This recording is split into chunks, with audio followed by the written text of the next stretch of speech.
ஜனாதிபதி தேர்தல் 2024. யார் உங்கள் ஜனாதிபதி?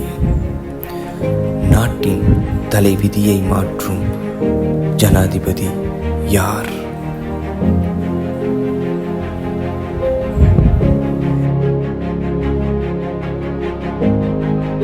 வாக்களிப்பதற்கு முன்பு ஒரு கணம் நிதானமாக 2022 எமது நாட்டில் காணப்பட்ட நிலைமையை சிந்தித்து பாருங்கள்.